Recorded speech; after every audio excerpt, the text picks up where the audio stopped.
Hello friends, welcome to Study Revolution. आज आपण 19 जानेवारी 2026चा the Hindu बघतोय आणि तोही आपल्या मातृभाषेतून म्हणजे मराठीमधून. माझं नाव आहे महेश. आपण डिस्कशनला सुरुवात करूया. त्याच्या अगोदर डिस्कशनचं स्वरूप आपल्याला माहिती असणं गरजेचं आहे. याच्यामध्ये पहिल्यांदा आपण एरोटेल डिस्कस करत असतोय. त्यानंतर टेक्स्ट कॉन्टेक्स्ट पेजवरतीच एरोटेल सारखेच काही मुद्दे डिस्कस केलेले असतात. ते आपण डिस्कस करत असतोय सायन्स पेजवरती. सिलेबसच्या दृष्टीतून काय महत्त्वाची कॉन्सेप्ट असेल तर ती डिस्कस करत असतो आणि त्यानंतर ज्या काही इम्पॉर्टंट न्यूज आहेत, त्या इम्पॉर्टंट न्यूज आपण डिस्कस करत असतोय.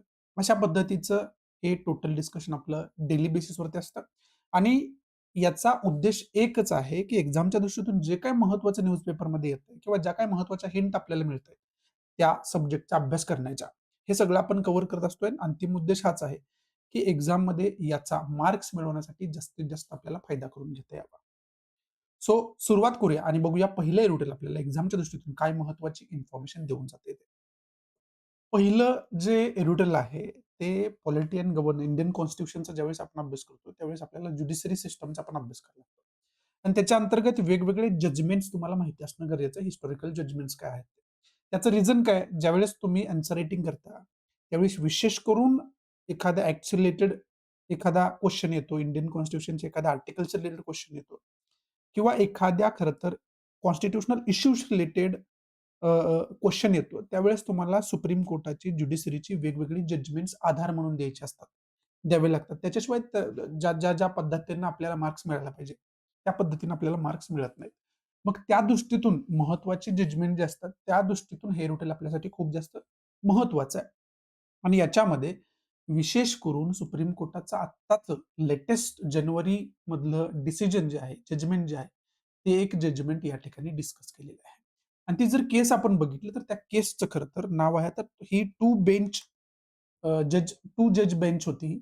आणि ही ही जी खरं तर जजमेंट आहे, हे जे जजमेंट आहे, the centre for public interest Litigation versus union of India, हे खरं तर हे जजमेंट आहे. आता नेमकं प्रकरण काय आहे? हे व्यवस्थित सोप्या भाषेमध्ये तुम्ही समजून घेणं खूप जास्त गरजेचं आहे. आता याच्यामध्ये हे खरं तर जजमेंट कशाशी रिलेटेड आहे? तर हे जजमेंट आहे related to Prevention of Corruption Act 1988 शी रिलेटेड आहे. म्हणजे ऑब्व्हियसली याच्यातच तुम्हाला समजतं की करप्शनशी रिलेटेड खरं तर मुद्दा आहे आणि त्याच्यामध्ये पण जे सेक्शन 17A आहे, ते 17A शी रिलेटेड खरं तर हे जजमेंट आहे. आता हा मुद्दा नेमका हे सेक्शन 17A नेमकं गेलं ज्युडिशच्या अंडर कशासाठी हे समजून घेणं खूप जास्त गरजेचं आहे. तर तुम्हाला समजेल की हे डिस्कशन चाललंय कशासाठी. आता हे जे प्रिव्हेन्शन ऑफ करप्शन ॲक्ट जो आहे, त्याच्या अंडर सॉरी, हे जे सेक्शन 17A जे आहे ना, याच्यामध्ये काय सांगितलंय? तर याच्यामध्ये तरतूद अशी आहे, की ज्यावेळेस एखाद्या पब्लिक सर्व्हंटच्या अगेन्स्ट पोलीस जर करप्शनची केस चालवत असतील, तर त्याच्यासाठी प्रायर खरं तर सँक्शन्स असायला पाहिजे, प्रायर परमिशन असायला पाहिजे. कुणाची? प्रायर परमिशन पाहिजे स्टेट गव्हर्नमेंट किंवा सेंट्रल गव्हर्नमेंटची. आणि चर्चेचा मुद्दा जो आहे, डिबेटचा मुद्दा जो आहे, तो इथूनच सुरुवात होतो. कसं काय इथून सुरुवात होतो? आता याच्यामध्ये ऑब्व्हियसली स्टेट गव्हर्नमेंट किंवा सेंट्रल गव्हर्नमेंट म्हणजे म्हणजे काय झालं? तर इथं सत्ताधारी खरं तर गव्हर्नमेंट आलं. म्हणजे सत्ताधारी पक्ष आला. म्हणजे काय? पॉलिटिक्स याच्यामध्ये इन्व्हॉल्व झालं आणि डिबेटला खरं तर इथून सुरुवात होते. मग आता याच्यामध्ये काय सांगितलं जातंय? याच्यामध्ये काय आर्ग्युमेंट्स केले जातायत? तर अशा पद्धतीची सिस्टम असल्यामुळं जे काही इन्व्हेस्टिगेटिव्ह एजन्सीज आहेत, त्यांना इन्व्हेस्टिगेशन करण्यामध्ये अडथळा येतो. आणि याच्यामध्ये तथ्यात्मक जर प्रॅक्टिकल लेव्हलला आपण गेलो ना, तर आपल्याला काय दिसतंय, जे पॉलिटिकल लीडर्सच्या फेवरमधले जे अधिकारी आहेत, जे सत्ताधारी पक्षामधले काही पॉलिटिशियन आहेत, त्यांच्या फेवरमधले जर अधिकारी असतील, तर ऑब्व्हियसली त्यांचा इन्फ्लुअन्स तिथं दिसेल. मग त्यांच्या विरोधात जी कारवाई व्हायला पाहिजे किंवा ते खरंच करप्शनमध्ये इन्क्लूड खरं तर इन्व्हॉल्व असतील, तर त्यांच्या अगेन्स्ट हे ज्या अशा पद्धतीच्या ज्या कारवाया आहेत, त्या रोखण्यामध्ये पॉलिटिशियन त्यांना सपोर्ट करू शकतात. म्हणजे कुठेतरी पॉलिटिकल इंटरफेरन्स त्याच्यामध्ये असणं, हे इन्व्हेस्टिगेटिव्ह एजन्सीसाठी अडथळ्याची गोष्ट झालेली आहे. मग हा सध्या सगळा जो मुद्दा आहे, तो खरं तर ज्युडिशरीच्या अंडर गेला. सुप्रीम कोर्टाच्या अंडर आपण बघितलं, की पब्लिक इंटरेस्ट लिटिगेशन दाखल करण्यात आली आणि त्याच्या अंतर्गत 2 जज बेंच बसली आणि त्या बेंचनं जजमेंट काय दिलं, एकाने याच्या फेवरमध्ये दिलं, एकाने याच्या विरोधात दिलं. आणि त्यामुळे आता याच्यावरती याच्यापेक्षा मोठी जी बेंच आहे, ती बसून याच्यावरती चीफ जस्टिस ऑफ इंडियाच्या अंडर हा मॅटर जाणार आहे, असं बोललं जातंय. आता दोन्ही जज जे होते ना, आता याच्यामध्ये जर आपण बघितलं, तर याच्यामध्ये 2 जज जे आहेत, ते 2 जज कोणकोणते होते? तर ते होते जस्टिस बी-व्ही नागरत्ना आणि जस्टिस के-व्ही विश्वनाथन. हे 2 जज होते आणि दोघांचे याच्यामध्ये वेगवेगळी खरं तर जजमेंट झालेली आहे. म्हणजे फायनल व्हर्डिक्ट जे आहे, ते फायनल व्हर्डिक्ट याच्यामध्ये निघू शकलेलं नाहीये. मग दोघांची खरं तर जजमेंट सोप्या भाषेमध्ये समजावून घ्यायची झाली, तर दोघे याच्यामध्ये म्हणतायत काय? तर याच्यामध्ये दोघं म्हणतायत 17A मधली जी तरतूद आहे, काही अटी शर्ती मान्य करून ही तरतूद बरोबर आहे, असं एकाने सांगितलं आणि दुसऱ्याने सांगितलं ही टोटली अनकॉन्स्टिट्यूशनल आहे. याच्यामध्ये पारदर्शकता जी इन्व्हेस्टिगेशनमध्ये असायला पाहिजे, विनाअडथळा जे इन्व्हेस्टिगेशन व्हायला पाहिजे, त्याच्यामध्ये खरं तर हा एक रोडा आहे, हा एक अडथळा आहे. असं एकाने सांगितलंय. त्यामुळं जे खरं तर फायनल जजमेंट असतं, ते फायनल जजमेंट होऊ शकलेलं नाहीये. आता अशा केसेसमध्ये पुढं काय होतं, तर याच्यापेक्षा लार्जर बेंच बसते. म्हणजे आता इथं 2 जज बेंच होती, तर इथं पुढं मग याच्यापेक्षा जास्त जज याच्यामध्ये इन्व्हॉल्व असलेली बेंच खरं तर फिक्स होईल आणि विशेष करून असे मुद्दे चीफ जस्टिस ऑफ इंडिया जे असतात, त्यांच्या खरं तर अंडर डिस्कस केले जातात. मग आता पुढं याच्यामध्ये फायनल सुप्रीम कोर्टाचं जजमेंट काय येते, हे बघण्यासारखं असणार आहे. म्हणजे ओपन केस आहे ही. हे बघण्यासारखं असणार आहे. परंतु चर्चेचा मुद्दा इथं झालेला आहे. तो चर्चेचा मुद्दा आपल्याला या ठिकाणी माहिती असणं खूप जास्त गरजेचं आहे. म्हणून सोप्या भाषेमध्ये तुम्हाला पहिल्यांदा हे समजावून सांगितलं. आता हे सांगत असताना लेखक आपल्याला प्रिव्हियस जजमेंटचा सुद्धा खरं तर उल्लेख करून या ठिकाणी देतोय. मग हे सगळं सांगत असताना काही ऍक्टचा उल्लेख आलाय, कमिटीचा उल्लेख आलाय, जजमेंटचा उल्लेख आलेला आहे. मग याच्या अंतर्गत आपल्याला कोणकोणत्या गोष्टींचा अभ्यास करून ठेवायचा हे लक्षात घेणं खूप जास्त गरजेचं आहे. पहिलं तर आता जी लेटेस्ट केस आहे, the centre for public interest litigation, त्याला शॉर्टमध्ये सीपीआयएल म्हणतात, व्हर्सेस युनियन ऑफ इंडिया. याला direct CPIL versus union of India सुद्धा म्हटलं जाऊ शकते. हे 13 जानेवारी 2026 आत्ताचं जजमेंट या ठिकाणी आपल्याला बघायला मिळतं आणि त्या अंतर्गत आपल्याला ही जी केस आहे, ती खऱ्या अर्थानं महत्वाची ठरते. त्याचबरोबर हे सांगत असताना आणखी कोणत्या जजमेंटचा केसेसचा उल्लेख आलाय? तर याच्यामध्ये doctor Subramanian Swamy versus director CBI and others 2014 ची ही केस आहे. याचा खरं तर या ठिकाणी उल्लेख आलेला आपल्याला बघायला मिळतो. त्याचबरोबर ललिता कुमारी versus government of Uttar Pradesh आणि अदर्स 2014 ची ही पण केस आहे. याचा सुद्धा उल्लेख जो आहे, तो या ठिकाणी आलेला आपल्याला बघायला मिळतो. 3 जजमेंट इथं आपल्याला बघायला मिळतात. त्याचबरोबर एन-एन वोहरा कमिटी 1993 याचं सुद्धा रिकमेंडेशन काय आहे, याचा अभ्यास आपल्याला करून ठेवायला लागेल. आणि हे जे सगळं डिस्कस केलं जातं, हे कशासाठी डिस्कस केलं जातंय? तर हे सेक्शन 17A साठी डिस्कस केलं जाते. म्हणजेच प्रिव्हेन्शन ऑफ करप्शन ॲक्ट 1980 चा इथं उल्लेख आला. मग याचा अभ्यास आपल्याला करणं याच्या अंतर्गत आलं.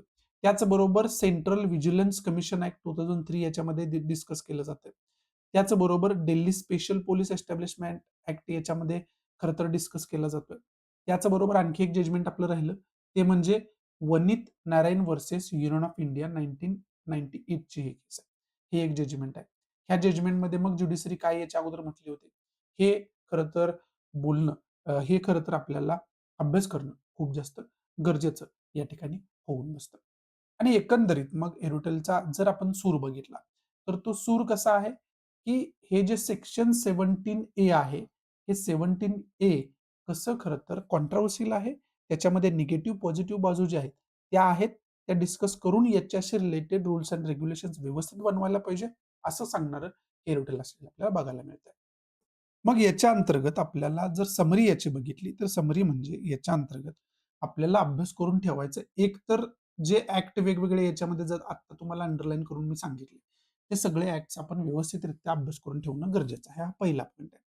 दुसरा पॉइंट काय, की वेगवेगळे जजमेंट्स आपण या ठिकाणी बघितले.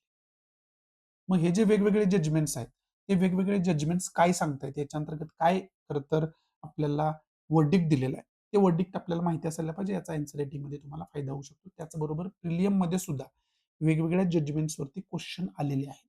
त्यामुळं हे तुम्हाला माहिती असायला पाहिजे.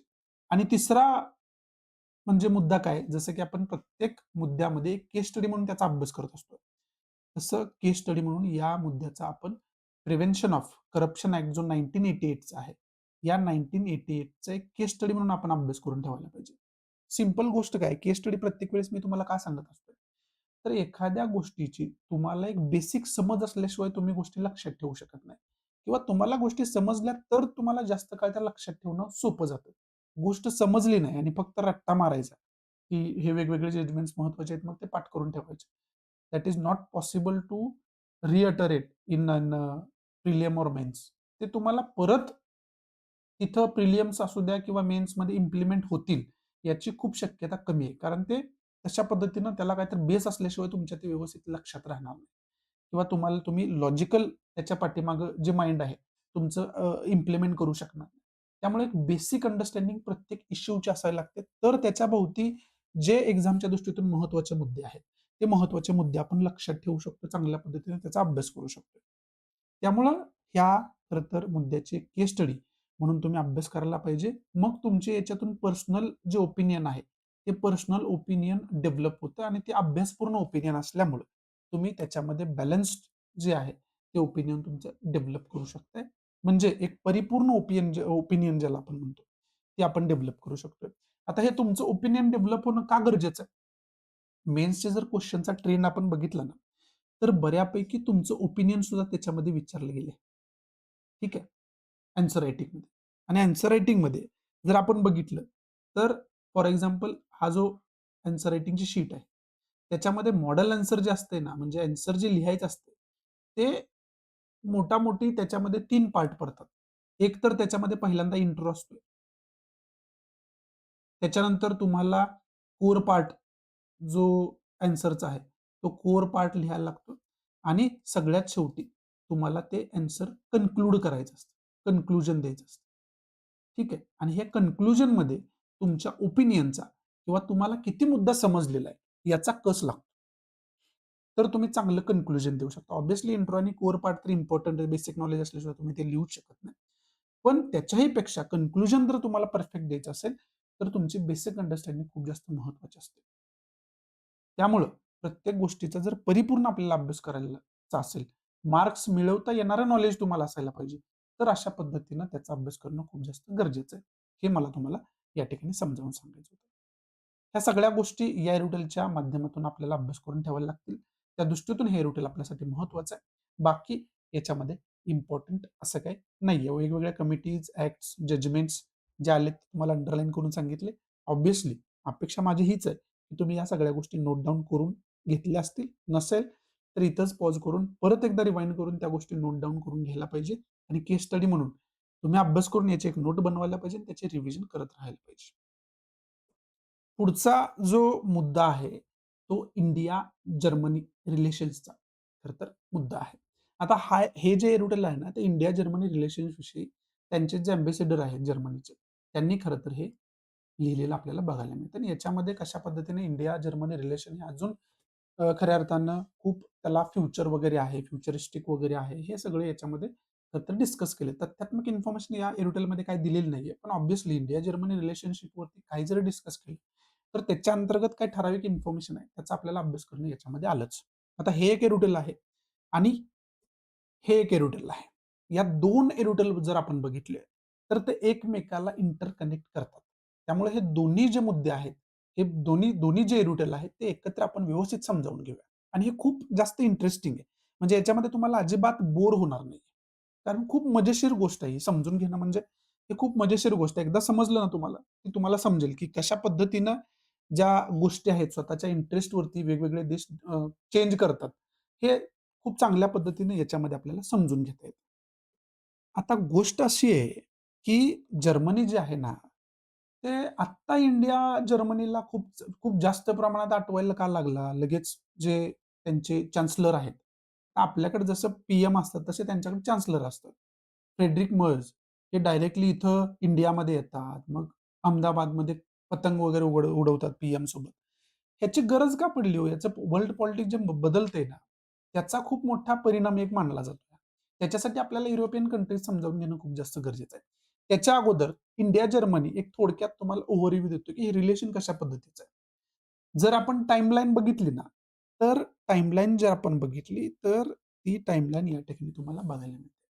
1951 मध्ये डिप्लोमॅटिक जे रिलेशन्स आहेत, ते इंडिया आणि जर्मनीमध्ये एस्टॅब्लिश झाले. त्याच्यानंतर 2000चं वर्ष येतं. त्या ठिकाणी आपण बघतो की स्ट्रॅटेजिक पार्टनरशिप अग्रीमेंट आपण साइन करतो.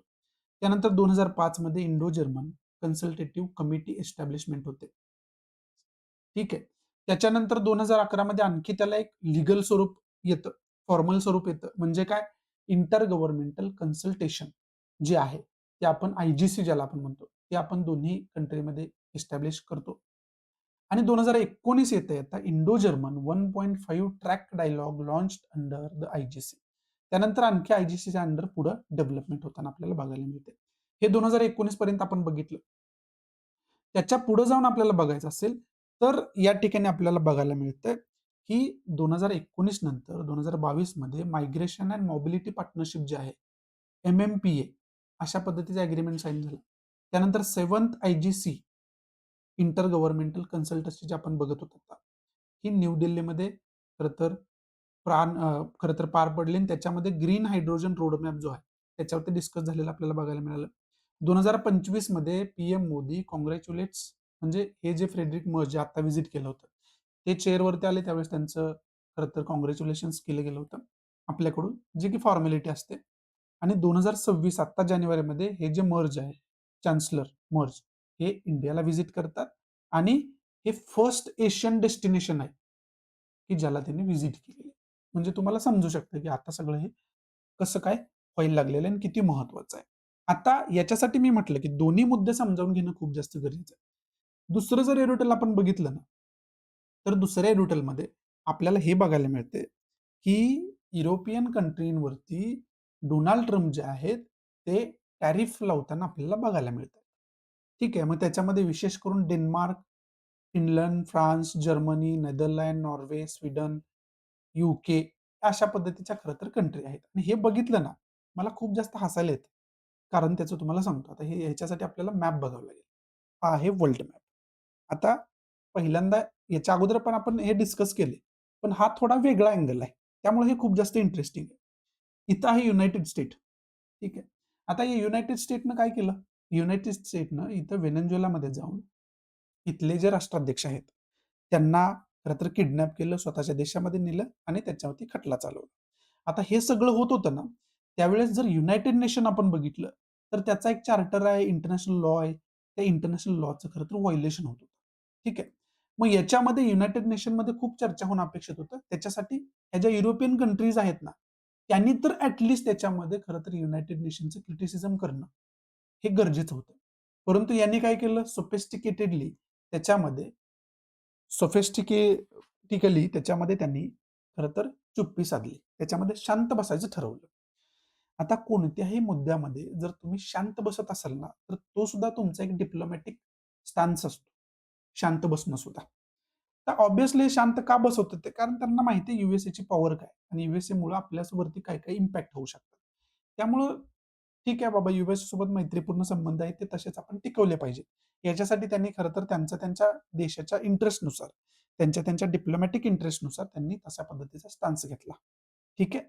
याच्यामध्ये मग युरोपियन कंट्रीचं, युरोपियन युनियन विशेष करून, त्यांचं याच्यामध्ये खऱ्या अर्थानं क्रिटिसिझम सुद्धा बाकी देशांनी केलेलं आपल्याला बघायला मिळालं होतं. म्हणजे मीडियामध्ये तशा पद्धतीची चर्चा सुद्धा झालेली आपल्याला बघायला मिळाली.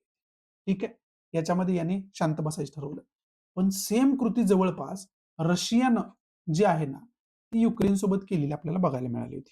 ठीक आहे, याच्या अगोदर. आता अजून सुद्धा रशिया, युक्रेन वॉर सुरू आहे. दोघांमध्ये खरं तर वॉर सुरू आहे. तर याच्यामध्ये काय झालं होतं, ह्या सगळ्या European countries, United state of America जे आहे, ते एकत्र येऊन रशियावरती वेगवेगळे सँक्शन्स लावले, रशियाला विरोध केला. एवढंच नव्हे, तर रशियासोबत जे रिलेशन मेंटेन करून आहेत, म्हणजे त्याच्याकडून ऑइल वगैरे खरेदी करतात ना कंट्री, त्यांना सुद्धा धमकावलं, की रशियाकडून ऑइल किंवा युरेनियम प्रॉडक्ट खरेदी तुम्ही करत असाल, तर तुम्हाला सुद्धा येणाऱ्या काळामध्ये सँक्शन्स फेस करावे लागतील. आणि तशा पद्धतीचे सँक्शन्स इंडियावरती यूएसएने लावलेले पण आपल्याला बघायला मिळाले आणि येणाऱ्या काळामध्ये त्याचं रूपांतरण सँक्शन्समध्ये सुद्धा युनायटेड स्टेट ऑफ अमेरिका करेल. ठीक आहे. आणि याला जवळ युरोपियन कंट्रीज जे आहेत ना, त्यांनी सुद्धा सपोर्ट केलेला आपल्याला बघायला. ठीक आहे. इथपर्यंत ठीक होतं. याच्यामध्ये मग ठीक आहे. काही अ, गोष्टीमध्ये चायना, इंडिया असेल. चायना तर ऑब्व्हियसली कॉम्पिटिटर आहे यूएसएचा. पण इंडियासारख्या कंट्रीवरती दबाव क्रिएट करणं, त्याच्यावरती अशा पद्धतीनं सँक्शन्स लादणं आणि मग स्वतःच्या पॉवरचा मिसयूज करणं, हे युनायटेड स्टेट ऑफ अमेरिका करत होतं. बरं याच्यामध्ये अशा पद्धतीचे टॅरिफ्स लावणं, सँक्शन्स लावणं, हे वर्ल्ड ट्रेड ऑर्गनायझेशनची स्थापना आपण कशासाठी केली होती? जागतिक व्यापार सुरळीत व्हावा. याच्यासाठी वर्ल्ड ट्रेड ऑर्गनायझेशनची स्थापना केली होती. मग युनायटेड स्टेट ऑफ अमेरिका अशा पद्धतीने वेगवेगळे टॅरिफ्स लावतो, बेलगामपणे. त्यावेळेस वर्ल्ड ट्रेड ऑर्गनायझेशन काहीच बोलत नाही किंवा त्याच्याशी रिलेटेड काहीच ॲक्टिव्हिटी होताना आपल्याला बघायला मिळत नाही. वेगवेगळ्या स्ट्राईक्स करतं, युद्धजन्य परिस्थिती निर्माण करतं, तरी सुद्धा युनायटेड नेशन काहीच बोलत नाही. युनायटेड नेशनचा चार्टर काहीच बोलत नाही. राइट. मग हे कसं काय? हे कशामुळे होतंय? याची वेगवेगळी चर्चा आपण खरं तर मीडियामध्ये वगैरे बघितली होती. आणि याच्यामध्ये युरोपियन युनियन जे आहे, त्यांनी सुद्धा खरं तर वेगवेगळ्या इन्सिडेंट्समध्ये चुकीचे असताना सुद्धा शांत बसायचं ठरवलं. ठीक आहे. मग आता हे अजून पण जागे झाले नव्हते. यांना वाटलं म्हणजे ऑब्व्हियसली यांना वाटलं असेल, की ठीक आहे बाबा आपला खरं तर मित्र राष्ट्र आहे. आपल्यावरती काय कशाला काय संकट येणार आहे. बाकी कंट्री भोगतायत बघू द्या आपण शांत बसूया. हा त्यांचा स्टान्स होता. ठीक आहे. आता परिस्थिती म्हणजे हसण्यासारखी मी का म्हणतोय? युनायटेड स्टेट ऑफ अमेरिकेनं याच्या अगोदर सुद्धा ग्रीनलंड जे आहे ना, हे अक्वायर करायचा प्रयत्न केलाय. याला वेगवेगळे प्रपोजल्स मांडलेले आहेत, की आम्ही विकत घेऊ वगैरे. आता डोनाल्ड ट्रम्प तर म्हणतायत हे विकत घेऊया. म्हणजे आम्हाला तुम्ही ते विकत द्या. आता हे ग्रीनलंड जो आहे ना, तो इथं डेन्मार्क कंट्री आहे छोटीशी. या डेन्मार्कचं खरं तर शासन याच्यावरती आहे. गेल्या 800 वर्षांपासून असं म्हटलं जातं. त्याची एक वेगळी हिस्ट्री आहे. ठीक आहे. म्हणजे ग्रीनलँड आणि डेन्मार्क, डेन्मार्क देशच आहे, जो खरं तर याच्यावरती शासन करतो आणि खऱ्या अर्थानं ते लोकशाही खरं तर राष्ट्र आहे. ठीक आहे. मग ऑब्व्हियसली जर आपण इथं डेन्मार्क बघितलं, तर तो कशाचा हिस्सा आहे? युरोपियन युनियनचा हिस्सा आहे. आणि त्याच्यामध्ये डेन्मार्कनं लगेच वेगवेगळ्या पद्धतीनं युनायटेड स्टेट ऑफ अमेरिकेला विरोध करायला सुरुवात केली. आता युनायटेड स्टेट ऑफ अमेरिका व्हेनेझुएलामध्ये जे करतोय, इराणला जशा पद्धतीनं धमकावतोय, तशा पद्धतीची ॲक्टिव्हिटी ग्रीनलंडमध्ये सुद्धा होऊ शकत होते. आणि त्यामुळं युरोपियन कंट्रीजनी बऱ्यापैकी तर स्वतःचे ट्रूप जे आहेत, ते ट्रूप डिप्लॉय केले. आणि त्याला रिझन दिलं की आम्ही मिलिटरी एक्सरसाइज वगैरे करतोय. याच्यामध्ये यूएसएला थ्रेट करण्याचा वगैरे आमचा काय किंवा ग्रीनलंडवरती यूएसए स्ट्राईक करेल म्हणून आम्ही तिथं फोर्सेस पाठवल्या नाही. तर त्या रेग्युलर जी मिलिटरी एक्सरसाइज असते, त्याच्यासाठी पाठवल्या असं ऑफिशियल रिझन देण्यात आलं. पण हे ओपन सिक्रेट आहे की ऑब्व्हियसली युनायटेड स्टेट ऑफ अमेरिकेचा धोका आहे तिथं. म्हणूनच यांनी खरं तर तिथं ट्रूप्स पाठवल्या. आता दुसरी एक गोष्ट समजावून घेणं खूप जास्त गरजेचं आहे. ती दुसरी गोष्ट काय?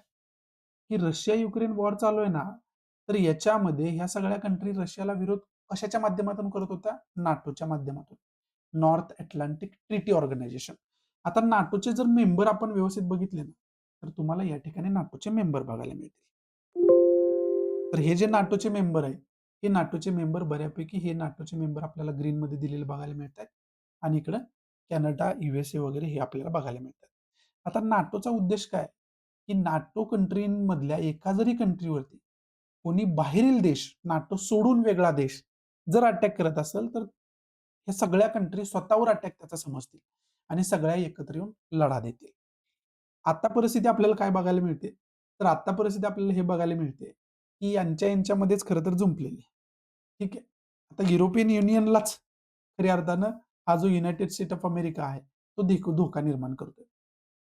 आणि तो धोका काय आहे, की वेगवेगळे टॅरिफ्स जे आहेत, ते टॅरिफ्स हे एरुटेलच त्याच्यावरती, की वेगवेगळे टॅरिफ्स जे आहेत, ते टॅरिफ्स खरं तर या कंट्रींवरती युरोपियन युनियन ज्या कंट्रीज आहेत, त्या कंट्रींवरती लागताना आपल्याला बघायला मिळतं.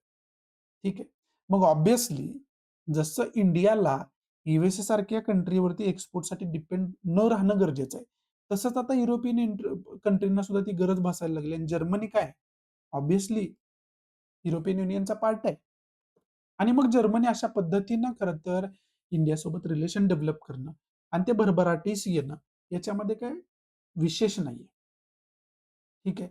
आणि आता आपले खूप प्रायर चर्चा चालू आहे. प्रायोरिटी आपली हे आहे, की जो फ्री ट्रेड एग्रीमेंट आहे ना, तो आपण युरोपियन युनियन कंट्रीजसोबत साइन करू. ही आपली सगळ्यात मोठी प्रायोरिटी या वर्षीची आहे. आणि काल आपण न्यूज पण बघितली होती, की पियुष गोयल काय म्हटले, की युरोपियन युनियन सोबत जो फ्री ट्रेड एग्रीमेंट होईल, तो बाकी सगळ्या फ्री ट्रेड एग्रीमेंटची ती मदर असेल. That will be the mother of all free trade agreements असं त्यांनी म्हटलं होतं त्याच्यामध्ये. त्यामुळे ह्यांच्यासोबत फ्री ट्रेड अग्रीमेंट होणं किती महत्वाचं आहे, हे तुम्हाला मला वेगळं सांगायची गरज नाही. म्हणून तर पहिल्यापासून जेव्हापासून आपण डिस्कस हा मुद्दा करतोय ना, तेव्हापासून मी तुम्हाला एकच गोष्ट सांगतो, की पॉलिटिकल ऑर्डर जी आहे, ती पॉलिटिकल ऑर्डर मुळे जगाची चेंज होते. ठीक आहे. मग आता हे जे युरोपियन युनियन कंट्रीज आहेत, त्या उद्या ब्रिक्सचा जर पार्ट बनल्या, तर खरं तर ला हे खूप जड जाणार आहे. कारण याच्यामध्ये ब्राझील आहे, इंडिया आहे, चायना आहे, साऊथ आफ्रिका आहे, रशिया आहे, अशा कंट्रीज आहेत. आणि याच्यामध्ये जर युरोपियन युनियन जोडलं गेलं, तर मग पूर्णच पॉलिटिकल ऑर्डर जे आहे, ते कुठेतरी चेंज होताना आपल्याला बघायला मिळणार आहे. आणि तो खरं तर महत्वाचा मुद्दा खरं तर असणार आहे. मग हे जे वर्ल्ड पॉलिटिक्स आहे, ते कुठेतरी च्या अशा पद्धतीच्या ॲक्टिव्हिटीजमुळे चेंज होताना आपल्याला बघायला मिळते. मग आता जर अशा पद्धतीच्या ॲक्टिव्हिटीज करायला लागला, युरोपियन कंट्री सोबत असू द्या, एशियन कंट्री म्हणजे इंडिया सोबत असू द्या. रशियाचा तर तो खरं तर काय पद्धतीचे रिलेशन आहे ते आपल्याला माहिती आहे. सेम चायनासोबत सिच्युएशन आहे. ठीक आहे. मग व्हेनेझुएला सारख्या कंट्री, इकडे क्युबा सारखी कंट्री आहे, यांना थ्रेट करणं, इराण सारख्या कंट्रीला थ्रेट करणं. मग हे कुठेतरी आता ग्रुपिझम जे आहे, ते या बेसवरती डिव्हाइड आपल्याला वर्ल्डमध्ये बघायला मिळणार आहे. असे सुद्धा सिच्युएशन या ठिकाणी खरं तर निर्माण झालेली आहे. मग याच्या अंतर्गत आपल्याला अभ्यास कोणकोणत्या गोष्टींचा करून ठेवायचा हे तुम्हाला वेगळं सांगायची गरज नाहीये. आणि मग या सगळ्या गोष्टींबरोबरच आपल्याला काय करावं लागेल, बाकी सुद्धा जे इन्सिडेंट होत आहेत जगभरामध्ये, त्याचा इम्पॅक्ट कशा पद्धतीने होणार आहे. म्हणजे वर्ल्ड पॉलिटिक्स ही खूप इंटरेस्टिंग गोष्ट आहे समजून घेण्यासाठी. ठीक आहे. आता याच्यामध्ये काय आहे, की हे सगळं होत असताना अजून वर्ल्डमध्ये काय-काय चालू आहे? रशिया-युक्रेन वॉरचं तर तुम्हाला सांगितलं. दुसरी गोष्ट काय चालू आहे? इस्रायलचा इथं गजा स्ट्रिपमध्ये मोठ्या प्रमाणात कत्तल होते. हे इकडे सुरू आहे. इंडो पॅसिफिक रिजनमध्ये चायना जो आहे, तो स्वतःचा दबदबा निर्माण करायचा प्रयत्न करतोय. साऊथ चायना सी जो आहे, तो वारंवार त्याच्यामुळे न्यूजमध्ये असतोय. ठीक आहे. मग बाकी इथं युरोपियन कंट्रीज असेल, असेल, हे इथं प्रोटेक्ट करायचा प्रयत्न करतं. इंडियासाठी पण ते महत्वाचं आहे. इकडे साऊथ ईस्ट एशियन नेशनसाठी पण हे महत्वाचं आहे. मग याच्यामुळे जे काय वर्ल्ड पॉलिटिक्स आहे, ते खऱ्या अर्थानं वारंवार चेंज होत असते. हे सुद्धा आपल्याला बघणं खूप जास्त गरजेचं आहे. त्याचबरोबर याच्या अगोदर आपण काय डिस्कस केलं होतं? तर इथं सोमालीलँड जे आहे, ती न्यूजमध्ये होते. त्याला इस्रायल ही पहिली कंट्री ठरलेली की त्यांनी रिकॉग्नाइज केलेला एक स्वतंत्र देश म्हणून. तो एक मुद्दा आहे. मग हा जो एरिया आहे, तो न्यूजमध्ये असतोय. हे वीकली रिव्हिजनमध्ये आपण बघितलं होतं की मॅपवरचे हॉटस्पॉट कोणकोणते आहेत. मग या सगळ्या गोष्टींचा आपल्याला चांगल्या पद्धतीने अभ्यास करणं खूप जास्त गरजेचं या ठिकाणी होऊन बसतं. ठीक आहे. मग आता याच्या अंतर्गत एक समरी म्हणून आपल्याला हे बघणं गरजेचं आहे, की याच्या अंतर्गत आपल्याला अभ्यास कोणकोणत्या गोष्टींचा करून ठेवायला लागेल. आता इथे एक चार्ट मी घेतला होता. हे परत आपल्याला तेच खरं तर टाईमलाईन देत असतं, की कशा पद्धतीने इंडिया, जर्मनीचे रिलेशन जे आहे, ते खरं तर जे आहेत ते खरं तर इव्हॉल्व खरं तर होत गेलेले आहेत. आता याच्यामध्ये आपल्याला अभ्यास कोणकोणत्या गोष्टींचा करून ठेवायचा हा मुद्दा आहे. पहिला तर याच्या अंतर्गत पॉइंट जो आहे, तो पॉइंट पहिला महत्वाचा मला असं वाटतंय, की पहिला पॉइंट याच्यामध्ये आपण अभ्यास करून ठेवायला पाहिजे. इंटरनॅशनल रिलेशनच्या दृष्टीतून जे इंडियाचे आहेत ना, ते खरं तर युरोपियन युनियन सोबत कशा पद्धतीचे संबंध आहेत, त्याची टाईमलाईन जी आहे, ती टाईमलाईन आपण चांगल्या पद्धतीने बघून ठेवायला पाहिजे. जसे आपण इंडिया, जर्मनीचे बघितले. आणि याच्यामध्ये युरोपियन युनियन कंट्री सोबत म्हणल्यावर जर्मनी पण त्याच्यामध्ये आलं. त्यामुळे वेगळा परत पॉइंट मी इथं हायलाइट करत नाहीये. दुसरा मुद्दा काय, की सोबत जे इंडियाचे रिलेशन आहे, ते आत्ता प्रेझेंटमध्ये आपला मित्र राष्ट्र तसा विचार केला तर. पण जर इकॉनॉमिकल कंडिशन आता बघितली, व्यापाराची परिस्थिती 2 कंट्रीमधली बघितली, तर ती वर्स्ट होत चाललेली आहे. ठीक आहे. मग त्या दृष्टीतून आपल्याला त्याचा चांगल्या पद्धतीने अभ्यास करून ठेवणं ही खूप जास्त गरजेची गोष्ट आहे. त्याचा आपण अभ्यास चांगल्या पद्धतीने करून ठेवला पाहिजे. ठीक आहे. दुसऱ्या याच्यामध्ये पॉइंट काय होतोय, की नॉर्थ अटलांटिक ट्रिटी ऑर्गनायझेशन यामुळं येते. आता याच्यावरती वेगळं लेक्चर पण ऑलरेडी मी बनवलेलं आहे. करंट बेस्ड इश्यू नावाची प्लेलिस्ट आहे ना, त्या प्लेलिस्टमध्ये ते लेक्चर तुम्हाला सापडेल. त्यामध्ये नाटोची डिटेल इन्फॉर्मेशन मी दिलेली आहे. कारण हे नाटो जास्त न्यूजमध्ये रशिया युक्रेन वॉर सुरू झाल्यानंतर आलं होतं, खूप जास्त न्यूजमध्ये. तेव्हापासून आपण हे डिस्कस केलेलं आहे. त्यामुळे हे नाटोची इन्फॉर्मेशन आपल्याला असणं खूप जास्त गरजेचं आहे. ती इन्फॉर्मेशन आपण काढून ठेवायला पाहिजे. एरोटेलमध्ये पण डिटेल तुम्हाला या ठिकाणी दिलेली आहे. हा दुसरा पॉइंट आहे. तिसरा पॉइंट काय आहे, की तिसरा पॉइंट हा आहे, की बाकी जो वर्ल्ड मॅप आहे, त्या वर्ल्ड मॅपच्या माध्यमातून आपण खरं तर वर्ल्ड पॉलिटिक्स जे बदलतं वर्ल्ड पॉलिटिक्स आहे ना, त्याच्यावरती मेन्सला UPSC क्वेश्चन विचारू शकते.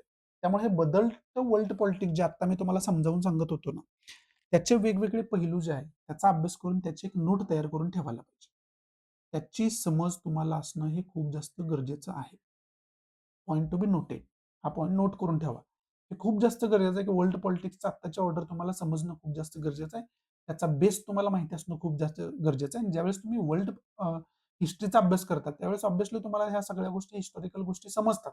पण करंट ऑर्डर जे बदलत आहे आणि त्याचे पॅरामीटर्स काय काय आहेत, त्याचं खरं तर बेस काय आहे, या सगळ्या गोष्टीचा आपल्याला चांगल्या पद्धतीनं अभ्यास करणं खूप जास्त गरजेचं आहे. त्या दृष्टीतून आपण अभ्यास करून ठेवायला पाहिजे. आणि त्याच्यासाठी मग तुम्हाला अभ्यास कोणकोणत्या गोष्टींचा करून ठेवायला लागतो, तर त्याच्यामध्ये युनायटेड नेशन जनरल असेंब्ली असते, युनायटेड नेशनचा चार्टर आहे, इंटरनॅशनल लॉ आहे, इंटरनॅशनल कोर्ट ऑफ जस्टिस आहे. या सगळ्या गोष्टींचा अभ्यास करणं त्याच्यामध्ये आलं. त्याचबरोबर वर्ल्ड ट्रेड ऑर्गनायझेशन आहे, ते वर्ल्ड ट्रेड ऑर्गनायझेशनचा अभ्यास करणं त्याच्यामध्ये आलं. राईट. आणि त्या खरं तर गोष्टींचा आपण अभ्यास करणं खूप जास्त गरजेचं आहे. तो अभ्यास आपण चांगल्या पद्धतीनं करून ठेवायला पाहिजे. त्या दृष्टीतून हे जे एरुटेल आहे, ते एरुटेल खूप जास्त महत्वाचं आहे. बाकी याच्यामध्ये इम्पॉर्टंट म्हणजे या दोन्ही एरुटेलमध्ये जे काही इम्पॉर्टंट होतं ते तुम्हाला सांगितलेलं आहे. आणखी त्याच्यामध्ये ॲडिशनल ब्रिक्सची वगैरे इन्फॉर्मेशन दिली, इंडो पॅसिफिक रिजनचं महत्त्व तुम्हाला सांगितलं, त्याच्यामध्ये काय पॉलिटिक्स होतंय, इस्रायल पॅलेस्टाईन कॉन्फ्लिक्टमुळे काय पॉलिटिक्स होतंय, सोमाली लँडचं पण तुम्हाला सांगितलं. हे ऑब्व्हियसली तुम्ही रेग्युलर रिव्हिजन जर करत असाल ना, तर ते मी न सांगता तुम्हाला अगोदर पॉईंट लगेच मॅप बघितलं की पॉईंट क्लिक व्हायला पाहिजे. म्हणजे तुमची त्याच्यावरती किती पकड आहे आणि त्याच्यामध्ये मग तुमचा कॉन्फिडन्स वाढत जातो. आणि त्याच्यातूनच एक परिपूर्ण आन्सर लिहिणारा विद्यार्थी तयार होतो. त्यामुळं रिव्हिजन जे वारंवार मी म्हणत असतो, की रिव्हिजन आणि गोष्टी मग त्याच्यामुळं गोष्टी वेगवेगळ्या क्लिक होणं अभ्यास करत असताना, हे त्याच्यामुळं खूप जास्त इम्पॉर्टंट आहे. असो, याच्या व्यतिरिक्त याच्यामधून घेण्यासारखं असं काही मला वाटत नाहीये. त्यामुळे पुढे जे आहे, ते महत्त्वाचा मुद्दा कोणता आहे, तो आपण डिस्कस करायला सुरुवात करूया. पुढं टेक्स्ट कॉन्टेक्स्टवरती एक महत्त्वाचा मुद्दा डिस्कस केलाय, तो म्हणजे चाइल्ड ट्रॅफिकिंग. आणि हा इंडियन सोसायटीचा खूप मोठा प्रॉब्लेम आहे. त्यामुळं सोशिओलॉजीच्या दृष्टीतून पण हे महत्त्वाचं आपल्यासाठी आणि खरं तर कॉन्स्टिट्यूशनच्या दृष्टीतून पण हे आपल्यासाठी महत्त्वाचं आहे. कारण काही ॲक्ट्स आणि जजमेंट्सचा याच्यामध्ये खरं तर उल्लेख आलेला आहे. मग त्या लाईन टू लाईन आपल्याला बघणं खूप जास्त गरजेचं आहे आणि ऑब्व्हियसली तुम्ही याच्या नोट्स घेणं खूप जास्त गरजेचं आहे. त्यामुळं याच्यामध्ये आता supreme कोर्टानं के-पी Kiran Kumar versus state या केसमध्ये सुप्रीम कोर्टानं स्ट्रिक्टली हे खरं तर हायलाइट केलंय, की चाइल्ड ट्रॅफिकिंग हा खूप मोठा मुद्दा आहे आणि याच्यामध्ये violates children's fundamental right to life as a guaranteed by the constitution. कॉन्स्टिट्यूशनमध्ये आपल्याला जीविताचा अधिकार दिलाय आणि त्या जीविताचा अधिकार किंवा व्यवस्थित जगण्याचा अधिकार जो आहे, तो आपला मूलभूत अधिकार आहे आणि त्याचंच खरं तर इथं हनन होतंय. त्यामुळं हे खूप जास्त महत्त्वाचा मुद्दा आहे, ॲड्रेस करणं, हे सुप्रीम कोर्टानं सांगितलेलं आहे. आणि त्याच्यामध्ये नॅशनल क्राईम रेकॉर्ड ब्युरोची एक आकडेवारी पण दिली आहे. 2022 मध्ये about 3098 children's below 18 years were rescued. 3098 18 वर्षाखालील मुलं जी आहेत, ती याच्यामधून 2022 मध्ये रेस्क्यू करण्यात आलं, असं नॅशनल क्राईम रेकॉर्ड ब्युरोनं सांगितलेलं आहे. त्याचबरोबर April 2024 and March 2025, over 53,000 children were rescued from child labor, trafficking and kidnapping across India. 2024 ते मार्च 2025 या कालावधीमध्ये 53,000 अशी मुलं रेस्क्यू करण्यात आली, जी खरं तर चाइल्ड लेबर म्हणून घेण्यात आली होती, ट्रॅफिकिंग त्यांचं होत होतं आणि त्यांची किडनॅप झाली होती. अशा पद्धतीचे खरं तर आकडेवारी आपल्याला नॅशनल क्राईम रेकॉर्ड ब्युरोची या ठिकाणी बघायला मिळते. त्याचबरोबर इंटरनॅशनल प्रोटोकॉल पण इथे दिलंय, की internationally the Palermo protocol, united nation protocol to prevent, suppress and punish trafficking in persons specially woman and children. याच्यासाठी युनायटेड नेशनचा एक प्रोटोकॉल आहे. त्याच्या अंतर्गत अशा पद्धतीच्या ऍक्टिव्हिटीजला पनिश केलेलं आहे. इंटरनॅशनली तो इम्प्लिमेंट होतो. त्याच्यामध्ये 2000 डिफाईन्स इंटरनॅशनली द पेलार्मो प्रोटोकॉल. हा 2000चा प्रोटोकॉल आहे. तो काय डिफाईन करतो? Child trafficking as the recruitment, transportation, transfer, harbouring or receipts of a child for a purpose of exploitation presently section 143 of a Bharatiya Nyaya संहिता. तर भारतीय न्याय संहिता सेक्शन 143 पण हे सगळं सांगते, की अशा पद्धतीच्या एखाद्या खरं तर उद्देशासाठी अशा लहान मुलांची खरेदी विक्री होणं किंवा त्याला खरं तर किडनॅप करणं किंवा अशा पद्धतीचं त्याचं ट्रान्सपोर्टेशन वगैरे करणं किंवा एखाद्या पर्सनवरती मालकी हक्क सांगणं, हे कायद्यानं गुन्हा आहे. असं प्रत्येक वेळेस इथे इंटरनॅशनल लॉमध्ये पण आपल्याला बघायला मिळतं आणि आपल्या भारतीय संहिता खरं तर जी न्याय संहिता आहे, जी खरं तर IPC इंडियन पिनल कोड होतं, त्याला आपण खरं तर रिवाईज केलं आणि आता भारतीय न्याय संहिता आली. त्याच्या अंतर्गत सुद्धा सेक्शन 143 आहे. ते आपल्याला या सगळ्या गोष्टी खरं तर समजावून सांगतं. हे सगळे वेगवेगळे जे तथ्य आहेत, हे या ठिकाणी आपल्याला चाइल्ड ट्रॅफिकिंगशी रिलेटेड किंवा ह्युमन ट्रॅफिकिंगशी रिलेटेड आपल्याला या ठिकाणी लेखकाने याच्या अंतर्गत सांगितलेलं आहे. त्याचबरोबर आर्टिकल 23 आणि 24 give protection from human trafficking, begging, forced labour and employment in hazardous industries. Article Indian कॉन्स्टिट्यूशनचं 23-24 बघितलं तर हे सुद्धा ह्युमन ट्रॅफिकिंगला खरं तर इल्लीगल ठरवतं. याला कुठलाही थारा देताना आपल्याला बघायला मिळेल. आणि BNS भारतीय न्याय संहिता म्हणजे under section 98 and 99 specifically addresses the selling and buying of minors. म्हणजे खरं तर मायनर्सचं खरं तर खरेदी विक्री होणं हे प्रोहिबिट केलेलं आहे भारतीय न्याय संहिता सेक्शन 98 अँड 99 मध्ये. त्याचबरोबर इमॉरल ट्रॅफिकिंग ऍक्ट 1956चा याच्यामध्ये उल्लेख आलेला आहे. हे जे सगळे मी तथ्य तुम्हाला इंटेन्शनली रीड करून का दाखवतोय, तर तुम्ही हे राईट डाऊन करून याचे रिव्हिजन करत राहणं गरजेचं आहे. ह्युमन ट्रॅफिकिंग रिलेटेड अभ्यास करणं डायरेक्टली सिलेबसचा पार्ट आहे. त्यामुळे आपल्यासाठी खूप जास्त महत्वाची गोष्ट आहे. त्याचबरोबर पुढं जेव्हेनाईल जस्टिस ऍक्ट 2015चा उल्लेख आलेला आहे. क्रिमिनल लॉ अमेंडमेंट ऍक्ट 2013चा उल्लेख आलेला आहे. The protection of children from sexual offence, POCSO ज्याला आपण म्हणतो, आपण खूप न्यूजमध्ये असतो. ऍक्ट 2012चा आहे, त्याचा उल्लेख आलेला आहे. याच्यावरती याच्या अगोदर आपण डिस्कस केलेला आहे. हे जे सगळे ऍक्ट्स आहेत ते आपल्यासाठी खूप जास्त महत्वाचे आहेत. त्याचबरोबर सुप्रीम कोर्टाचे काही जजमेंट्स आहेत. Vishaljeet versus union of India 1990चं जजमेंट आहे. MC Mehta versus state of Tamil Nadu 1996चं जजमेंट आहे. Bachpan Bachao Andolan versus union of India 2011चं जजमेंट आहे. आणि या सगळ्या जजमेंट्सच्या अंतर्गत आपल्याला खरं तर ह्या सगळ्या गोष्टी नोट करून ठेवणं खूप जास्त गरजेचं आहे. याच्या अंतर्गत काय काय जजमेंट्स दिलेले आहेत, वर्डिक्ट काय काय दिलेले आहेत, हे डिटेलमध्ये लिहिणं खूप जास्त गरजेचं आहे आणि त्याचे रिव्हिजन करत राहणं गरजेचं आहे. ही तथ्यात्मक इन्फॉर्मेशन ह्युमन ट्रॅफिकिंग रिलेटेड कसा जरी क्वेश्चन आला, तर ही तथ्यात्मक इन्फॉर्मेशन तुम्हाला आन्सर रायटिंगमध्ये खूप महत्वाची ठरू शकते मार्क्स मिळवण्यासाठी. त्यामुळं ही सगळी इन्फॉर्मेशन आपल्यासाठी महत्वाची होती. इथून पुढं ज्या काही आपल्या महत्वाच्या न्यूज आहेत, त्या महत्वाच्या न्यूज सुरू होत आहेत आणि याच्यामध्ये Kaziranga national park related discuss केले आणि त्याच्यामध्ये इलेव्हेट करण्यासाठी कॉरिडॉर वगैरे तयार करण्यासाठी 6,957 करोड एवढी इन्व्हेस्टमेंट केली जाणार आहे, अशा पद्धतीची खरं तर न्यूज आहे. ही न्यूज आपल्याला महत्वाची का आहे? काझीरंगा नॅशनल पार्क रिलेटेड प्रिलियमला याच्या अगोदर क्वेश्चन, नामदापा नॅशनल पार्क वगैरे आहे ना, सँक्च्युरी जी आहे ना, त्याच्या रिलेटेड प्रिलियमला याच्या अगोदर क्वेश्चन आलेला आहे. त्यामुळे हे काझीरंगा नॅशनल पार्कचा अभ्यास करून ठेवणं खूप जास्त महत्वाची गोष्ट प्रिलियमच्या दृष्टीतून ठरते. बाकी त्याचं वैशिष्ट्य काय आहे, बाकी टेक्निकल इन्फॉर्मेशन त्याची काय आहे, ही डिटेल इन्फॉर्मेशन आपल्याला काढून ठेवायची आहे.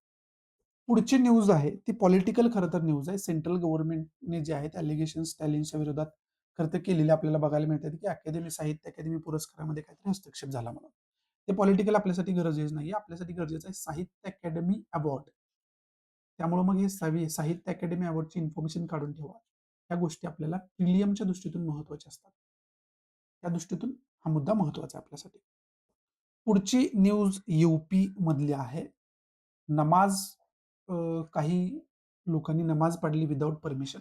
म्हणजे बऱ्याच अशा घटना यायला लागल्यात की जी वेकंट जी खरं तर घरं वगैरे आहेत, जी वेकंट प्लेसेस आहेत, ती खरं तर मदरशासारखी यूज केली जायला लागली. अशा पद्धतीची खरं तर न्यूज आहे. आणि त्याच्यावरती मग कायदेशीर कारवाई वगैरे 12 लोकांवरती या ठिकाणी केलेली आपल्याला बघायला मिळते. आता हा मुद्दा मी तुम्हाला इथं का घेतलेला आहे, तर हा धार्मिक स्वातंत्र्याशी रिलेटेड मुद्दा आहे. ठीक आहे. भारतीय राज्यघटनेमध्ये आपल्याला रिलिजियस फ्रीडम दिले.